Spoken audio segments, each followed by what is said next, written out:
মাতৃগর্ভে থাকা শিশুর লিঙ্গ পরিচয় অর্থাৎ ছেলে না মেয়ে তার পরিচয় প্রকাশ করা যাবে না। যে সমস্ত ডাক্তার, নার্স, ডায়াগনস্টিক সেন্টারের কর্মীরা এই ধরনের অনৈতিক কাজে জড়িত অর্থাৎ একজন নারীর গর্ভের শিশুর লিঙ্গ পরিচয় ছেলে হবে না মেয়ে হবে আগে থেকে প্রকাশ করছেন, যার ফলে সেই শিশুটা ঝুঁকিতে পড়ছে, নারীটা ঝুঁকিতে পড়ছে, এই ধরনের অনৈতিক কাজে যারা জড়িত তাদের বিরুদ্ধে ব্যবস্থা গ্রহণের বিষয়ে স্বাস্থ্য মন্ত্রণালয় পদক্ষেপ দিবে।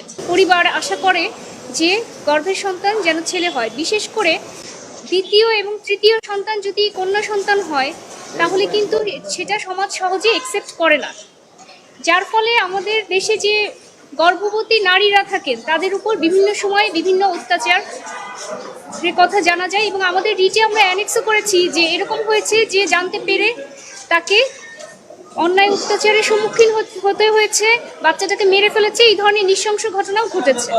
2020 সালে আমরা এই যে গর্ভের শিশুর লিঙ্গ পরিচয় প্রকাশ সেটা নিয়ে রিট পিটিশন ফাইল করি এবং 3/2/2020 তারিখে এটা হাইকোর্ট রুল ইস্যু করে। পরবর্তীতে 2024 সালের ফেব্রুয়ারিতে হাইকোর্ট এই যুগান্তকারী রায় দেন। মাননীয় বিচারপতি নাইমা হায়দার এবং মাননীয় বিচারপতি কাজী জিনাত হকের সমন্বয়ে গঠিত বেঞ্চ রায় দেন যে মাতৃগর্ভে থাকা শিশুর লিঙ্গ পরিচয় অর্থাৎ ছেলে না মেয়ে তার পরিচয় প্রকাশ করা যাবে না এবং এই রিটে আরও কিছু নির্দেশনা দেন যে কোনো হাসপাতাল, ডায়াগনস্টিক সেন্টার বা চিকিৎসকরা অথবা কোনো ধরনের নার্স এবং সংশ্লিষ্ট যারা থাকেন কর্মীরা তারা কোনোভাবেই মৌখিক, লিখিত কোনো চিহ্নের মাধ্যমে মাতৃগর্ভে থাকা শিশুর পরিচয়, লিঙ্গ পরিচয় প্রকাশ করতে পারবেন না এবং স্বাস্থ্য মন্ত্রণালয় এই রিটের পরিপ্রেক্ষিতে একটা নীতিমালা তৈরি করে।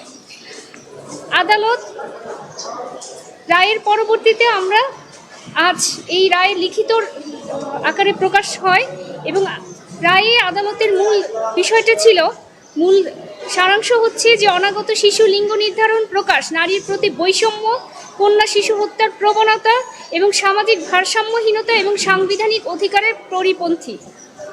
আদালত বলেন যে এতে নারীর মর্যাদা, সমতা, জীবনের অধিকারের বিরুদ্ধে যায়, যা আন্তর্জাতিক মানবাধিকার বাধ্যবাধকতারও লঙ্ঘন বটে।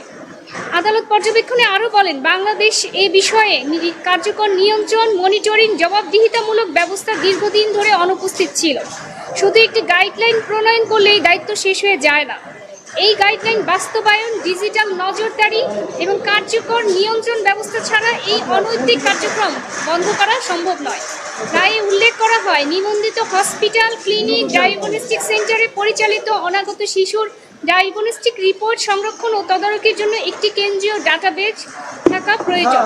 হাইকোর্ট স্বাস্থ্য অধিদপ্তরকে 6 মাসের মধ্যে একটি কেন্দ্রীয় ডিজিটাল ডাটাবেজ তৈরি এবং নিয়মিত হালনাগাদ করার নির্দেশ দেন। একই সঙ্গে আদালত বলেন ভ্রূণের লিঙ্গ নির্ধারণের মাধ্যমে কন্যা শিশুর বিরুদ্ধে বৈষম্য ও সম্ভাব্য নারী ভ্রূণ হত্যার ঝুঁকি তৈরি করে, যা সংবিধানের 18, 27, 28, 31 ও 32 অনুচ্ছেদের সাথে সাংঘর্ষিক।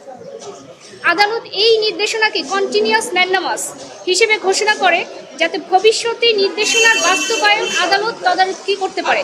অর্থাৎ এই রিটটা সবসময় কন্টিনিউয়াস ম্যান্ডামাস আকারে থাকবে, যেন এই ক্ষেত্রে কোনো ধরনের অভিযোগ থাকলে অথবা সরকার যদি সঠিকভাবে আদালতের নির্দেশনাগুলো পালন না করে তাহলে আদালত এই বিষয়ে তদারকি করবেন। হ্যাঁ, নীতিমালা এই রিটের পরবর্তীতে স্বাস্থ্য মন্ত্রণালয় নীতিমালা করে জমা দেয়, কিন্তু আদালত বলেন যে শুধুমাত্র একটা নীতিমালা করে দিলেই হবে না, এটার যে কার্যকর বাস্তবায়ন, মনিটরিং এবং জবাবদিহিতামূলক ব্যবস্থা থাকতে হবে। যারা এর সাথে সংশ্লিষ্ট তাদেরকেও পানিশমেন্টের একটা ব্যবস্থা থাকতে হবে, কেননা এটা একটা প্রফেশনাল মিসকন্ডাক্ট। এতদিন আইন ছিল না, কিন্তু এখন তো হাইকোর্টের রায়ের ফলে নীতিমালা হয়েছে এবং হাইকোর্ট রায়ে এটাকে কন্টিনিউয়াস ম্যান্ডামাস ঘোষণা করেছে, যার ফলে যে সমস্ত ডাক্তার, নার্স, ডায়াগনস্টিক সেন্টারের কর্মীরা এই ধরনের অনৈতিক কাজে জড়িত অর্থাৎ একজন নারীর গর্ভের শিশুর লিঙ্গ পরিচয় ছেলে হবে না মেয়ে হবে আগে থেকে প্রকাশ করছেন, যার ফলে সেই শিশুটা ঝুঁকিতে পড়ছে, নারীটা ঝুঁকিতে পড়ছে, এই ধরনের অনৈতিক কাজে যারা জড়িত তাদের বিরুদ্ধে ব্যবস্থা গ্রহণের বিষয়ে স্বাস্থ্য মন্ত্রণালয় পদক্ষেপ দিবেন।